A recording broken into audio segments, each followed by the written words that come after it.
بسم اللہ الرحمن الرحیم۔ اللہم صلی علی محمد وعلی آل محمد۔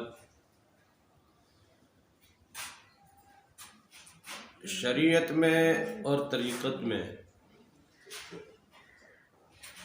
خواتین کے حوالے سے تھوڑا سا تردد موجود ہے۔ شریعت کے معاملات میں بہت سارے معاملات ایسے ہیں جو مردوں کے لیے الگ ہیں، خواتین کے لیے الگ ہیں۔ طریقت میں بھی کہیں کہیں پہ مردوں کے لیے اور خواتین کے لیے معاملات تھوڑے سے چینج ہیں، لیکن جو معرفت اور حقیقت کی دنیا ہے نا، وہاں مردوں اور عورتوں کا کوئی فرق نہیں ہے،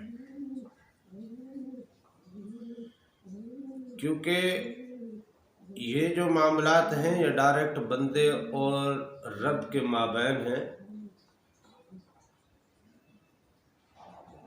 رب کے اور بندے کے مابین معاملات میں کوئی فرق نہیں ہے، چاہے کوئی مرد ہو چاہے کوئی عورت ہو، سب کے لیے اللہ کے حضور، اللہ کے ہاں، اللہ کے روبرو، اللہ کے سامنے، اللہ کی پہچان میں، اللہ کے دیدار میں، اللہ کے متعلق جو بھی معاملات ہیں اللہ سے متعلق، ان معاملات میں مردوں اور عورتوں کا کوئی فرق نہیں ہے۔ اس کی وجہ یہ ہے کہ جب اللہ تعالیٰ نے انسان کی تخلیق فرمائی تھی تو اس وقت تمام ارواح کو جب پیدا کیا تو وہ نہ مذکر ہیں نہ مؤنث ہیں، نہ مرد ہیں نہ وہ عورتیں ہیں۔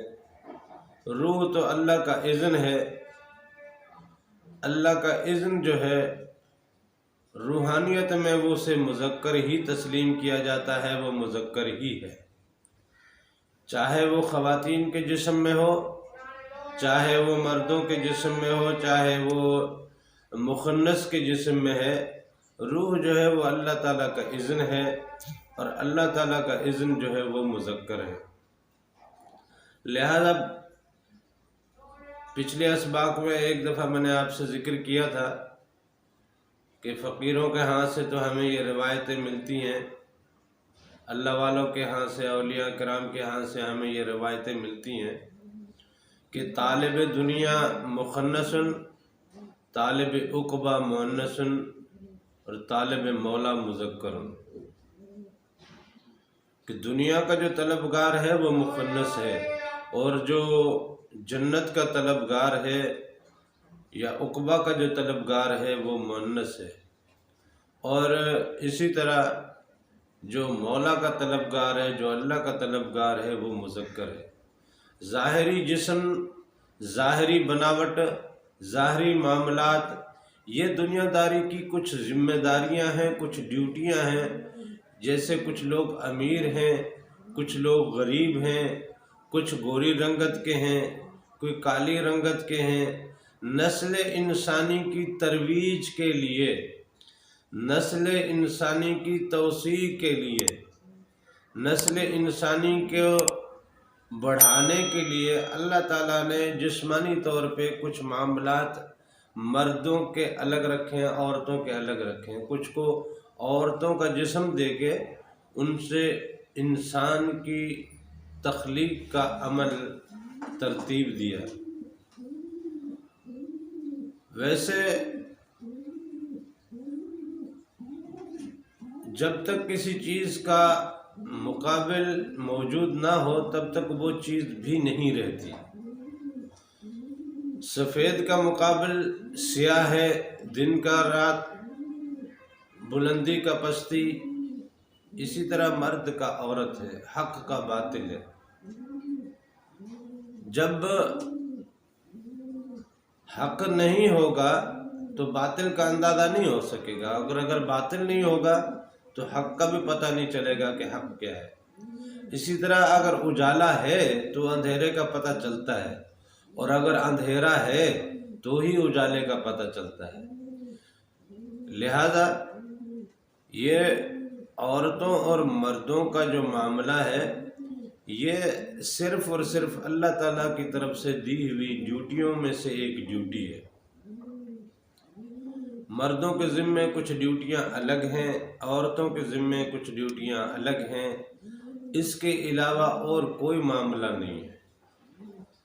اللہ تعالیٰ نے جنت میں حوریں رکھی ہیں،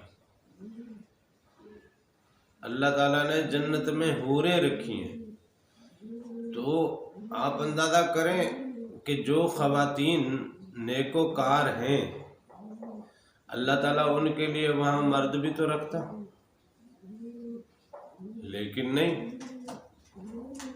وہاں حوریں رکھی ہیں، وہاں عورتیں خواتین رکھی ہیں، مؤنثات وہاں پہ اگر اللہ تعالیٰ نے رکھی ہیں تو اس کا مقصد یہ ہے کہ یہاں دنیا میں جو انسان کی تخلیق ہے اس کا بیسک جو ہے وہ مذکر ہی ہے۔ نفس انسان کا مر جاتا ہے، کل نفس ذائقۃ الموت، جسم انسان کا یہ مٹی کا ہے، یہ ناسوت کا ہے، اس کو کسی دوسری دنیا کی طاقت نہیں ہے، یہ کسی اور دنیا کا مزاج نہیں رکھتا، لہٰذا اسے کسی دوسری دنیا میں تو بھیجا نہیں جانا، یہ مٹی کا جسم ہے، یہی مٹی میں مٹی ہو جائے گا۔ باقی جس نے پرواز کرنی ہے وہ تو روح ہے، روح نہ مذکر ہے نہ مؤنث ہے، لہذا معرفت میں، روحانیت میں، حقیقت میں عورت اور مرد کا کوئی فرق موجود نہیں ہے۔ شریعت میں ہے، کیونکہ شریعت اس دنیا کی زندگی جینے کے طریقوں کو کہتے ہیں، اور اس زندگی جینے کا جو طریقہ ہے وہ قرآن مجید اور حضور نبی کریم صلی اللہ علیہ وسلم کی احادیث سے ہمیں اس طریقے کا سبق ملتا ہے۔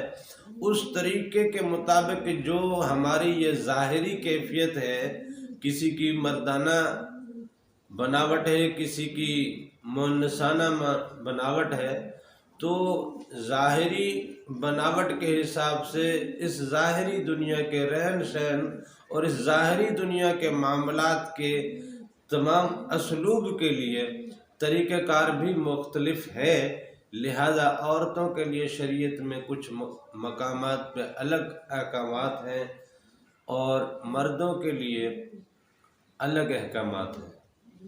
لیکن یہاں میں ایک بات بتانا لازمی سمجھوں گا کہ عورت بیسکلی اللہ تعالیٰ کے ہاں بہت زیادہ مرتبہ اور مان رکھتی ہے۔ اللہ تعالیٰ کی پہچان میں، معرفت میں عورت بہت زیادہ جلدی کامیاب ہوتی ہے۔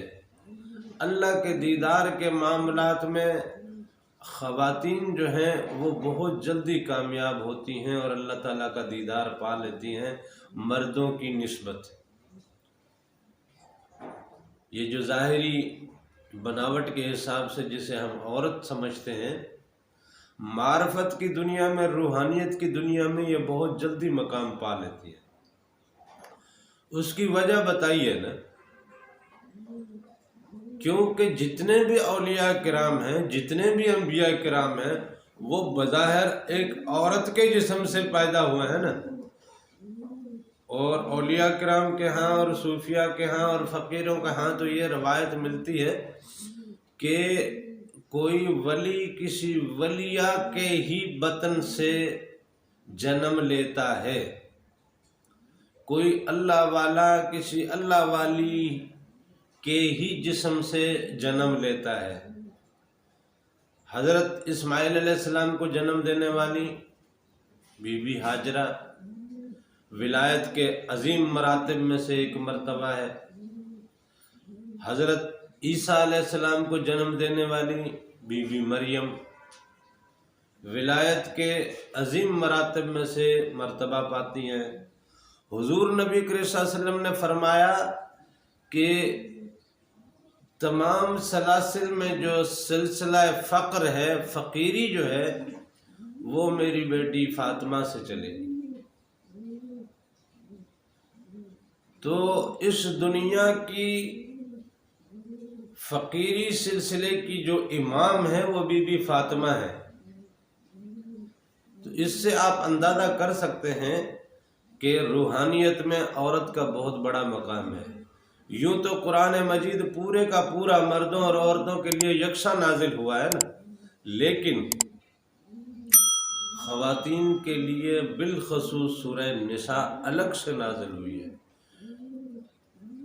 اسلام نے خواتین کو، عورتوں کو جتنا تحفظ اور جتنے حقوق دیے ہیں، جتنا تقدس اور احترام دیا ہے، جتنی عزت اور تکریم دی ہے، دنیا کے کسی بھی مذہب اور مسلک میں، کسی بھی دنیا کے خطے میں آپ جا کے دیکھ لیں کہ عورت جیسا مقام جو اسلام نے عورت کو دیا ہے کوئی دوسرا مذہب نہیں دیتا. لہذا خواتین ہماری بہنیں روحانیت کے معاملات میں مردوں سے پیچھے نہیں ہیں. لہذا اپنے آپ کو کمتر نہ سمجھیں. روحانیت میں بہت جلدی مقام پانے والی اگر کوئی ہوتی ہے تو وہ خاتون ہی